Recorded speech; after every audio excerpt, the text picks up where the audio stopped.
Según las cifras, en Colombia se el año pasado 12.752 personas, un promedio de 2 cada hora, una cifra que ubica al país como el sexto en número de crímenes a nivel de Latinoamérica.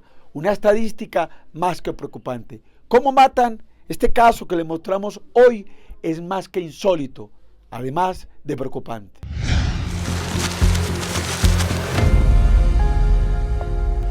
Buenas, soy Héctor Sarasti, estamos en Alerta Crónica, el podcast que va más allá de la noticia. Estamos con Yasmín López, familiar de una persona a la que le quitaron la vida bajo esa modalidad. Le tocaron la puerta, abrió y terminó perdiendo la vida en ese caso.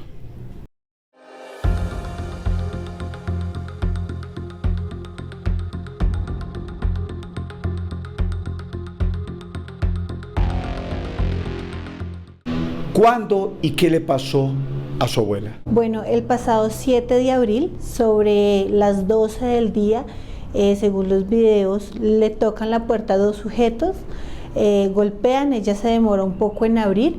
Cuando abre, ella solo medio abre la puerta y se ven los videos que ellos alcanzan a decirle algo.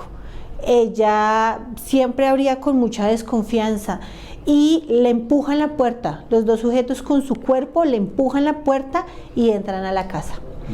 Ella cae, pues lo que podemos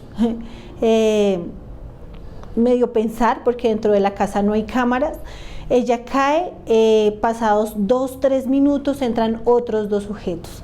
Uno de ellos traía una pica, que es con las que hacen el jardín. Con esa pica abrieron todas las puertas de la casa, la de los cuartos, doblaron las puertas para poder entrar y sacaron todo, absolutamente todo lo que había en la casa, la ropa de los cajones, sacaron las chaquetas, levantaron los colchones, con un cuchillo abrieron los colchones, rompieron alcancías, cajones, todo. Duró dentro de la casa 35 minutos. Exactamente. ¿De qué monto estamos hablando? ¿Robaron ellos aquí? Yo creo que se llevaron más de 25 millones de pesos en ahorros. Se rompieron 2-3 alcancías que ya teníamos, las quebraron, ni siquiera se las llevaron completas, las quebraron. En cosas materiales de la casa, lo único que se llevaron fue el celular de mi hermano, el celular de mi mamá y el casco de la moto de mi hermano. Una maleta que tenía mi papá en su cuarto y la maleta de mi hermano, que fue en donde empacaron las cosas, pensamos nosotros. ¿Quién era su abuela María Brígida Palacio de López? Bueno, en definitiva, mi mamá era el pilar de toda una familia. Ella, después de criar a sus hijos, se dedicó a criar a sus nietos. Ella se dio a la tarea de criar 16 nietos. Ella nos cuidaba a todos, todos nos llevamos de a un añito. Y ella siempre estuvo para nosotros siendo muy amorosa, respetuosa, como decimos popularmente, alcahueta. Ella no permitía que nuestros papás de pronto nos regañaran, porque pues ella era la abuela, uno siempre busca el refugio en la abuela. Un ser realmente maravilloso, y no es porque sea mi mamá, es porque así fue. Ella siempre estaba comprometida a la unión de su familia, a buscar cómo celebrábamos la vida de cada uno de los miembros de esta familia, también cómo celebrábamos su vida, en apoyarnos, en ayudarnos en los momentos difíciles, en los felices, siempre estábamos ahí, ella siendo el pilar de esta familia. ¿Cómo es eso que tocaron la puerta y entraron? ¿Será que habían o tenían información de ella y de los hábitos de la familia? Definitivamente sí. Mi mamá no vivía sola, ella siempre estaba acompañada en el día. Casualmente toda la familia vivimos muy cerquita, entonces en la mañana salía mi hermano a trabajar, llegaba mi tía, llegaba mi prima a compartir un tintico con ella antes de irse a trabajar, seguido llegaba mi papá, luego llegaba mi otro tío, y casualmente entre 12 y 2 de la tarde era el único espacio donde ella quedaba sola. ¿Y qué pasó? Y fue en ese momento donde nos tocaron la puerta. Es como si ya tuvieran una inteligencia de cuál era el momento exacto en el que quedaba sola, porque después de las 2 de la tarde ya empezaban a retomar todos de sus trabajos y lo primero que hacían era llegar aquí a donde la abuela. Entonces era el único espacio donde ella podía estar sola. ¿Y más o menos a qué hora es que sucede eso? A las 12:35 de la tarde. Golpean la puerta. ¿Qué fue lo que pasó a las 12:35? Bueno, ese día vienen dos sujetos desde una avenida principal, que es la avenida Guayacanes, que está aproximadamente a 30 metros de la casa. Vienen caminando muy tranquilos, pues es mediodía. Vienen campantes, vienen caminando como si nada, llegan y golpean, sin ningún reparo, no se les veía nervios, nada, golpean. Ella se demora en abrir, pues ella ya tenía 82 años, entonces seguramente desplazarse hasta la puerta se le generaba algo de dificultad. Y ella abre, pero no abre la puerta completa, solamente medio abre. Ellos se quedan ahí en la puerta como diciéndole algo, y de un momento a otro con sus cuerpos le empujan la puerta y entran a la casa. Cierran la puerta sin ningún remordimiento. ¿Cómo iban vestidos? ¿Qué características tenían los sujetos? Bueno, estos sujetos vienen vestidos con chaquetas negras, pero uno de ellos tiene una gorra blanca, gorra que dejan sobre el comedor de la casa. Cuando hacen el proceso de levantamiento, eso se lo llevan como una prueba, porque él dejó una prenda que tenía con la que ingresa a la casa. ¿Cómo fue encontrada su abuela, su mamá? Bueno, pasado hora y media más o menos, lo que nos divide el primero al segundo piso es una puerta de vidrio. Entonces la señora que vive en el segundo piso viene entrando con su mercado, y pues como quedó en el pasillo de la casa, ella voltea a ver y ve a mi mamá ahí tirada en el piso. Entonces ella suelta esas bolsas, grita, entra al apartamento de nosotros y le alza la camisa para ver si mi mamá todavía respiraba. En eso, mi familia vive a una casa de diferencia, entonces ella sale y empieza a golpearles a mi tío y a mi prima, que por favor le ayuden, que algo le pasó a la señora Brígida. Cuando ellos vienen, mi prima intenta hacerle reanimación por 20 minutos a mi mamá, llamamos la ambulancia, se hizo todo el proceso, y mi tío es el que se da cuenta que mi mamá está amarrada. ¿Qué tipo de amarre le hicieron? ¿Cómo estaba? No, en realidad no fue un amarre que haya tenido mucho trabajo. El día anterior nosotros tenemos una perra pitbull y mi mamá le había lavado todos los accesorios a la perra. Entre eso le había lavado un collar que parecía una riata verde, con eso le amarraron las manos. Y tenía un cordón que no estaba amarrado a las piernas, pero sí estaba enredado en las piernas. Ella tenía una almohada a la altura de la cadera, si le hubiesen puesto una almohada, y una cobija debajo de su cabeza. Mi prima sigue haciéndole reanimación, llegan unos vecinos a auxiliarnos, a ayudarnos, y nos hacen una videollamada, los del 123, y empiezan a darle indicaciones, que le toque las manos, que una cosa, que la otra. Y ya cuando le dicen que le abra los ojos, no, mi mamá ya no se le veían las pupilas, ella ya había fallecido, ya no había nada más que hacer por ella. ¿Se le notaba algún golpe? ¿Tenía alguna agresión externa? No, cuando se hace el levantamiento y demás, ella no tenía ningún golpe, ninguna señal de haberse intentado defender, y que en realidad lo que queremos saber con la necropsia, cuál fue la causa de su muerte. ¿Cuáles son las dos hipótesis que hay en torno a este caso? Bueno, las dos hipótesis, la primera es que murió de un infarto por el susto que le ocasionó pues que estos sujetos entraran a la casa. Esto nace porque en el levantamiento los oficiales del CTI nos dicen como vean a su mamá, ella no tiene señales de haberse defendido, o una señal de tortura o alguna muestra que haya dejado ver que de pronto ellos la asesinaron directamente.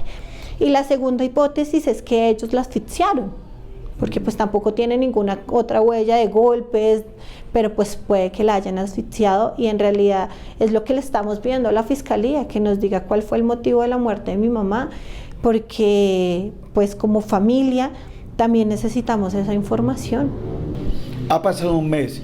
¿Y hasta el momento qué se ha hecho? Bueno, desde que falleció mi mamá nos asignaron un investigador del CTI. Él nos ha venido pidiendo una información, nosotros le hemos entregado toda la información que ellos nos han pedido, y yo me acerqué el lunes pasado a la fiscalía porque envié un correo y el fiscal que nos asignaron está de vacaciones. Entonces me acerqué, me atendió el fiscal asistente, y él me empieza a explicar que hay unos tiempos en cuanto a medicina legal se toma para entregar la necropsia, hay tiempos para que ellos puedan determinar qué pruebas tienen y poder iniciar una investigación. Hablo con el investigador y también le digo como, ¿en qué va usted? Y él me dice, nosotros como CTI tenemos que esperar la autorización de la Fiscalía. Yo ya les entregué todo lo que ustedes me dieron, pero pues sin esa autorización no puedo avanzar.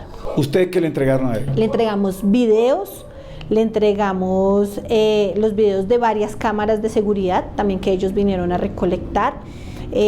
Nos pidieron también unas evidencias de dónde estaban, de dónde salieron los fondos que se llevaron, los ahorros, también les entregamos eso para que pudieran ver que son ahorros.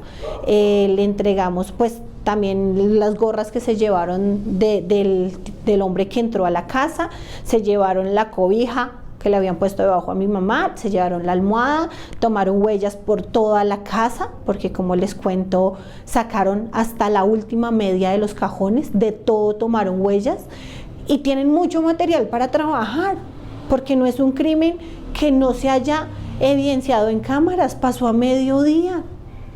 Hay unos testigos, en los videos se ven unos vecinos, tampoco los han contactado para que ellos puedan dar su testimonio y qué fue lo que pasó. Porque lo que les digo, a esa hora salían niños de estudiar, pasaban personas por la cuadra, hay muchísimo material que no necesitamos nosotros como familia ser investigadores para saber que la Fiscalía tiene con qué trabajar. De momento no les han dicho nada. Nada, me pidieron unos documentos para validar mi identidad y saber el parentesco con mi mamá, yo ya envié esos documentos, pero sigo esperando. Para usted, ¿qué fue lo más dramático del crimen que afectó a su abuelo o a su mamá? No, definitivamente es la forma. Dios no la prestó por muchísimos años, 82 años, pero ella no merecía morir de esa manera. ¿Cómo la forma?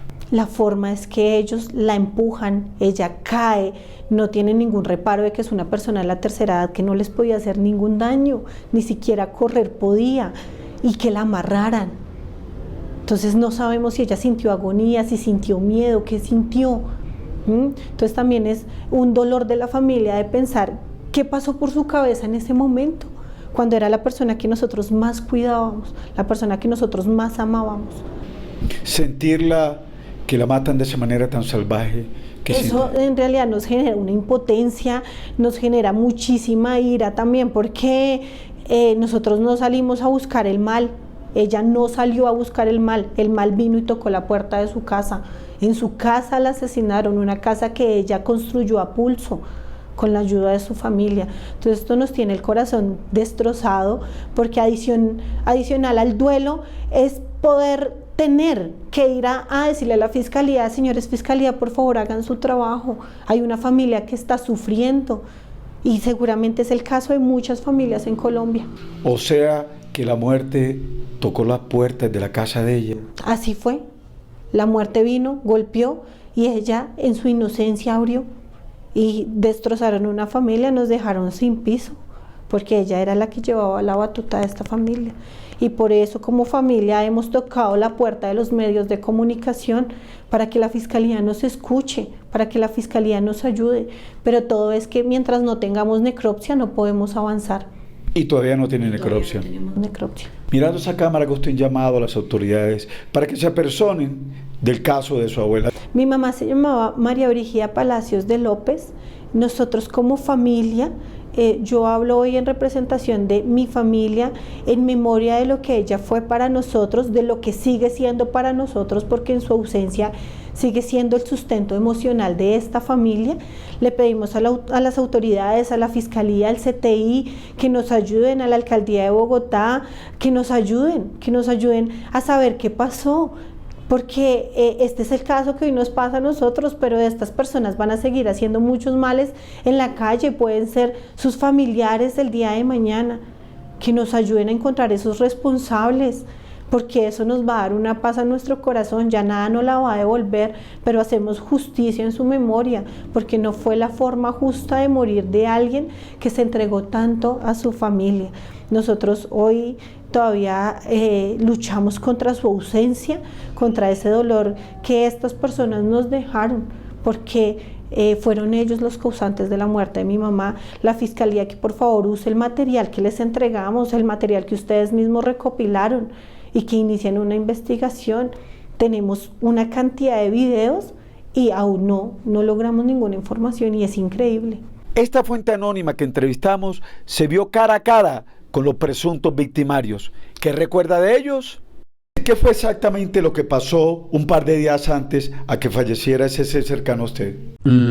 Exactamente el día jueves, yo me encontraba en la casa. Realmente fue algo inesperado porque yo los jueves de por sí no estoy acá en la casa, siempre estoy trabajando, pero ese día había pedido el día de vacaciones por un suceso que había tenido. El día jueves, como a eso de mediodía, yo estaba acá con mi mamá, ella estaba calentando el almuerzo normalmente como a mediodía. Nosotros tenemos una perrita de raza Pitbull, y ella estaba acá. Entonces la perrita estaba acá en el espacio del primer piso. Estábamos acá, entonces mi mamá me dice como, mijo, saque a la perrita para que no se haga chicheca en la casa. De un momento a otro golpean. De por sí el animal que tenemos no es bravo, nunca es bravo, siempre es muy alegre. Pero ese día golpearon y ella comenzó a ladrar. Lo que yo supuse antes de abrir, yo estaba en la pieza del fondo, lo que supuse antes de abrir era que había un perrito o algo así. Cuando yo vengo hasta acá, porque la comida que le damos, pues toca abrir la bolsita que le damos con un cuchillo. Yo salgo hasta la puerta y cuando abro, hay dos manes pegados a la puerta, muy pegados a la puerta. La perrita pues estaba ladrando mucho y yo abrí la puerta solo un poquito porque tenía miedo que la perra se saliera y los pudiera agredir o no sabía quién era la verdad. A lo que yo hago pues de este suceso, yo abro un poco y ya veo que los manes están tan pegados a la puerta que uno apenas ve que yo estoy ahí, se va. Y el otro lo que me pregunta es como, sin saber qué decir, me pregunta, es que estoy averiguando por el arriendo. Y yo en esas palabras le digo, socio, aquí no hay ningún arriendo. Y la verdad ya estaba muy desesperada porque, o sea, no sé, tal vez sintió mi miedo también y a mí se me hizo extraño. Yo cierro la puerta, entro. Cuando entro mi mamá me dice como, ella estaba en la cocina calentando el almuerzo, me dice como, ¿quién era, mijo? Y yo le dije, no sé, eran dos manes preguntando por un arriendo. Suceso que a mí se me hace extraño porque de por sí, no quiero sonar machista ni mucho menos, pero siempre que viene una persona a averiguar por un arriendo acá, viene la señora, los niños, ¿sí? Es muy raro que vengan dos hombres a pedir arriendo, sin embargo, me quedo sonando. Aquí en la casa al lado sí sabía que estaban arrendando con un apartamento una pieza. Yo supuse, dije, de pronto se equivocaron, ya. Yo sigo con tarea, le comí a la perrita, a los 3 minutos, 4 minutos ya acabo de comer y salgo a pasear la perrita. Yo salgo, con el collarcito, salgo. Cuando salgo yo llego a la esquina, aquí a la esquina de las Guayacanes. Apenas uno va a girar la esquina, estaban ya los dos manes que habían pasado, estaban ahí, y yo paso la calle, ahí el separador de la ciclorruta, ahí hay como pastico, yo siempre saco la perrita ahí a que haga sus necesidades. Cuando yo salgo, yo los veo y se me hizo extraño, se me hizo muy raro. Bueno, fui, la pasé, duré como unos 7, 8 minuticos con ella afuera y me volví. A lo que me volví, estaban ellos en la misma esquina, pero ya no habían dos, sino habían tres. Ya eran tres manes los que estaban ahí. Yo paso, yo me quedo mirándolos, los miro, yo paso y entro con la puerta normal y ahí llega mi prima Alejandra. Alejandra fue la persona que encontró a mi mamá sin signos vitales acá. Fue la primera de nosotros que la encontró ya cuando mi mamá había fallecido. Y estábamos hablando y le dije como, Aleja, hay que tener cuidado que pasaron tus manes como todos raros a preguntar por un arriendo, pero acá de por sí cuando se arrendaba uno coloca el letrerito o algo así. Le dije, pronto se equivocaron con la casa al lado, pero hay que tener cuidado. Yo llego, dejo a Princesa acá y me voy porque tenía que ir a visitar a mi hijo. Era como mi día de descanso y tenía que ir a visitar a mi hijo. Ya, eso es como tal el suceso. ¿Qué rasgo particular les recuerda a usted? Yo lo sentí como muy rolo, muy bogotano, sí. De por sí me causó extraño, era que venían con gorras. El hombre que me saludó venía como con un gorro, con una capota como muy encima. Y el otro señor, apenas ve que yo abro la puerta, se quita. O sea, apenas ve que no es mi mamá la que abre, él se quita y se va. O sea, yo no alcanzo a verlo. ¿Eso quiere decir que ellos le estaban haciendo un poco de inteligencia o hicieron un primer intento? Sí, yo, digamos que nosotros llegamos a una conclusión acá entre la familia. Mi mamá de por sí todo el día no se la pasaba sola, pero habían rasgos de tiempo donde pues obviamente por obvias razones todos teníamos que laborar, todos teníamos que trabajar, que ella quedaba acá solita. Nosotros creemos, desde la perspectiva de todo lo que pasó, que si yo no hubiera abierto la puerta ese jueves y hubiera sido ella, esos sucesos hubieran pasado el jueves. ¿Eso sucedió cuántos días antes? Eso en mamá fallece el lunes 7 de abril. Y eso pasó el jueves inmediatamente anterior. O sea que es el primer intento que hacen. Sí, estoy casi seguro que es el primer intento que hacen ellos. Todo les sale mal es porque yo abro. Ellos no esperaban que yo estuviera a esa hora acá. Como les digo, yo tampoco tendría que estar acá. Yo tendría que estar trabajando. Bueno, comentando un poco más allá de las cosas, nosotros tenemos una hermana mayor que tiene una finca en otra región acá de Colombia y tuvo un deslizamiento de tierra. Entonces nosotros viajamos con Yasmín, mi hermana Yasmín, martes y miércoles a ayudarla a sacar sus cositas, tal cosa. Viajamos en la noche y yo llegué el jueves, hablé con mis jefes y mis jefes me dicen como no venga, usted está muy cansado, no venga y quédese en su casa y pida como días de vacaciones. En resumen, y voy terminando, dos preguntas finales, a ellos les falló el primer intento. Seguro. Porque usted estaba... Seguro. Ellos estaban esperando el mismo modo superandi de pegarse a la puerta como se ven en los videos de cuando llegan a mi mamá, ellos estaban igual. Tal vez no era porque yo estaba, sino ellos tuvieron miedo fue de la perra. Tuvieron miedo de la perra porque la perra estaba muy brava. Creo que nunca, ella ya tiene 3 añitos con nosotros y nunca la había visto así alterada. Nunca la había visto así alterada. ¿Cuál es su pedido muy brevemente a las autoridades?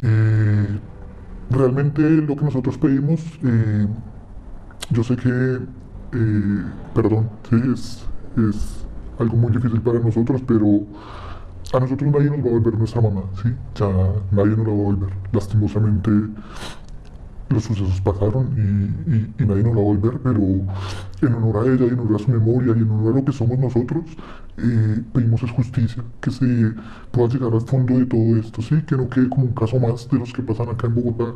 Claro que nosotros sabemos que acá en Bogotá la suma de los delitos y demás es mucha, pero mamá no salió de su casa a buscar el mal a nadie, no era una persona que le hiciera un mal a nadie. La muerte le tocó la puerta. La muerte llegó acá y a ella la mataron dentro de su casa, ella no salió en ningún momento. Entrevistamos también a otra nieta de la víctima, María Alejandra López. Alejandra, ¿qué fue exactamente lo que usted encontró? Bueno, ese día era un lunes sobre el mediodía, 7 de abril. Llega la señora al segundo piso, ella es quien la encuentra inicialmente. Pues al verla tirada, ella lo que hace es pasarse la puerta de vidrio que divide el segundo piso del apartamento de mi abuela. Ella pues le levanta la camisa pues para ver si está respirando. Al ver que no respira, ella sale corriendo, tira las cosas que trae en la mano. Entonces llega la señora, desesperadamente nos toca la puerta, sale mi mamá. Pensamos que era mi abue inicialmente, que de pronto había pues surgido algo, pasado algo con alguno de mis primos, de mis tíos. Cuando no, vemos que es la señora del segundo piso. Ella pues desesperada nos dice que por favor vengamos, que le pasó algo a la señora Brígida. Entonces salimos corriendo con mi papá, mi mamá. Yo lo que hago es abrir rápido la puerta, la veo acá tirada en el pasillo, ahí donde se abre la puerta, en el pasillo. Ella está tiradita ahí, yo empiezo a llamarla, trato de hacerle reanimación, empiezo a hablarle, empiezo a gritar desesperadamente que llamen una ambulancia. Ya pues con los gritos, el desespero, ya empieza la gente a llegar, unos vecinos me ayudan. Llega la hija de la señora del segundo piso, en ese momento ella me ayuda también a hacerle reanimación. ¿Cómo la encuentra usted? ¿Cuál es la circunstancia de cómo se ve ella en ese momento? ¿La habían agarrado las manos, de los pies? Cuéntenos un poco. Sí, efectivamente, al parecer ella donde quedó, o sea, donde cae, ahí quedó porque la encontramos ahí prácticamente al abrir la puerta de su apartamento. Ella está tirada, está con las manitos amarradas, de hecho con una riata de la perrita, la mascota de mi primo. También tiene una almohada debajo como de la cintura, a la altura de las manos. En sus piernitas tiene como un cordón, no amarrado, pero sí como enredado, por si dado el caso de pronto se levantaba algo, no se le hiciera tan fácil como levantarse. Y alrededor de su cabeza tiene 2 cobijas, una en la cual se llevó la fiscalía, al igual que la almohada que encontraron y pues las demás cosas. Yo la desamarro desesperadamente, empiezo a hacerle reanimación, empezamos a llamar la ambulancia cuando nunca llegó realmente. Llegó primero la policía, ellos empiezan a indagar que pues el número de cédula, pero pues no hacía nada realmente, o sea, fue como un momento de impotencia, de frustración, de dolor, porque, o sea, al pedir desesperadamente la ayuda de una ambulancia nunca llegó. Una de las vecinas que estaba acá vio una ambulancia pasar, nunca no le puso cuidado, no llegó, entonces, bueno, fue como más el desespero. Ya cuando nos contestan del 123, nos dicen que hagamos una videollamada pues para ver como los signos de violencia que tenía mi abuelita en su cuerpo en ese momento. Nos piden que le levantemos la camisa, que le miremos las manitos. Hacen una videollamada con el 123 y ¿qué les dicen? Sí, bueno, efectivamente el señor nos dice que, pues preguntan primero la edad de la persona, que cómo la encontramos, se le indica que es pues mi abuela, que es de 82 años, que la encontramos tirada, amarrada, entonces lo primero que nos dice es que le levantemos la camisa, que empecemos a mirarle como las manitos, a ver si tenía algún signo de violencia, cómo la habíamos encontrado, narrarles cómo la encontramos y finalmente nos piden que le abramos las pupilas, le levantemos la pupila, pues le abramos los ojos para verle las pupilas. Ahí fue en ese momento que ya me di cuenta que mi abuelita ya no estaba, porque pues ya no se le veían sus ojitos, o sea, su pupila estaba muy dilatada, o sea, estaba prácticamente perdida, ya no tenía digamos, su mirada normal. Entonces ahí ya pues, nos dijo que no había nada que hacer, que efectivamente ella ya había perdido la vida en ese momento. Para usted, ¿qué fue lo más salvaje que hicieron con su abuela? La forma que la encontramos, ella, independientemente de que sea directa o indirectamente los responsables de lo que le pasó, sí fueron los causantes, porque ella estaba en su casa, ella no le hacía daño a nadie, el daño vino a buscarla a ella, su muerte. Y que la amarraran y la dejaran ahí tirada como cualquier persona, como si fuera un animalito, o sea, sin darle la posibilidad ni siquiera quizás de gritar. La impotencia que se siente es eso, no saber si ella tuvo un momento además de la angustia que debió sentir, si tuvo algún momento, no sé, de que haya quizás pedido algo, suplicado algo, o simplemente quedó ahí, o sea, del susto le dio un infarto y quedó ahí. Eso es lo que queremos saber. Ustedes no saben exactamente qué fue lo que pasó. Lo cierto que es en medio de un atraco que comete en la propia casa. Exactamente, sí señor. O sea, eso es lo que sabemos que fue en ese momento. No sabemos exactamente si fue por el susto o si quizás estos sujetos le hicieron algo, la asfixiaron o alguna cosa. Pues aparentemente fue por el susto, que de pronto ella cayó en el momento en que la empujaron. Cayó y ahí quedó. No sabemos exactamente si haya sido por el susto, por un golpe o un infarto realmente, y eso es lo que queremos saber, que nos entreguen la necropsia y nos digan la razón exacta del por qué mi abuelita falleció.